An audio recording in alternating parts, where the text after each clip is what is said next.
2008, Barack Obama ran one of the great campaigns in the history of this country. He rewrote the caucus rule book right here in Iowa. Unbelievable. But I'm not saying that we can replicate that.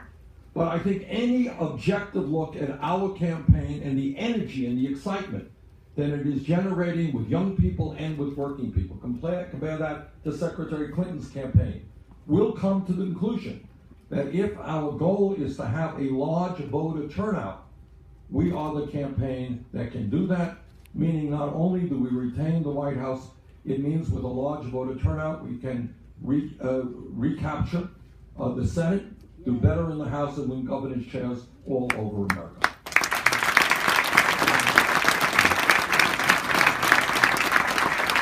So if people, if you run into people and they say, well, I like Secretary Clinton, she has a lot of support, fine. But please, if you run into people and say, well, I like what Bernie stands for, but I think he can't win, please tell them that that is really not the case. The second, in terms of the campaign and campaign dynamics, all of you know, sadly, but truthfully, that if any of you are thinking of running for President of the United States, you know that you're going to need to raise hundreds and hundreds of millions of dollars. That's the sad truth. It's not a good situation, it's the reality.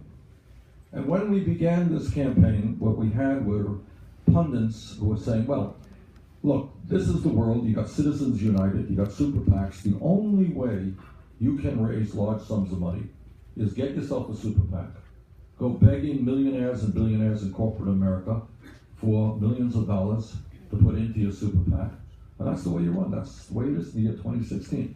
We made a very conscious decision that given the fact that I don't represent the billionaire class, I don't represent corporate America, we don't represent millionaires, what we said is, you know what, I don't want their money.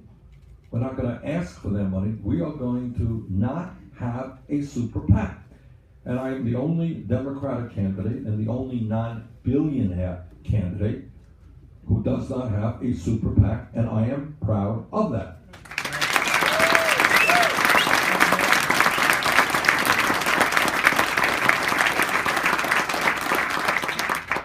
So then the question came, well, that's very noble of you and very courageous of you, but you're still going to have to raise a lot of money. How are you going to do that? And what we decided to do, and really, sometimes people in the media think these things are very complicated. We have huge consultants to tell us what to do. Not the case. Basically, what we said is, okay, we're going to need a lot of money. How do you get it? We're going to go out to working families in the middle class and say, look, if you want to transform this country, the politics and the economics, you got to help. That's what we did. And what has happened to me is beyond comprehension, is something that I never in a million years would have dreamed of. In the last 9 months, we have received 2.5 million individual contributions.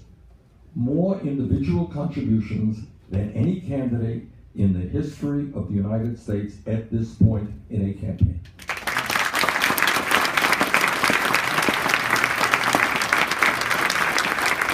And many of my opponents, the way they raise money for their super PACs is they go into some millionaire's home, they sit down with 10 people, and they come out with $5 million.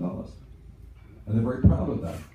What I am very proud of is that the average campaign contribution that I have received is $27. $27.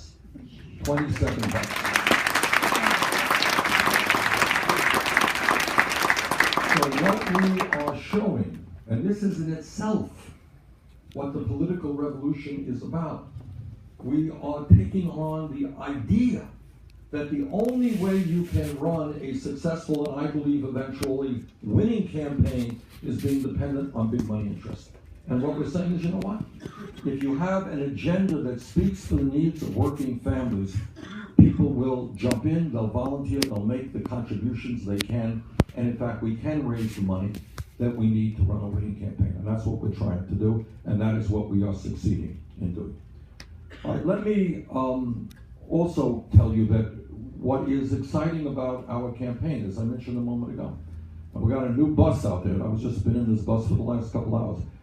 It is very different than other buses that I have ridden on, let me tell you that. You can walk around, these comfortable seats. But the purpose of this bus is just to help us get around your beautiful state. And that's what we're going to do. In the next 2 weeks, you're going to see us all over the state doing meetings exactly like that, trying to make sure that we have as large a voter turnout as possible.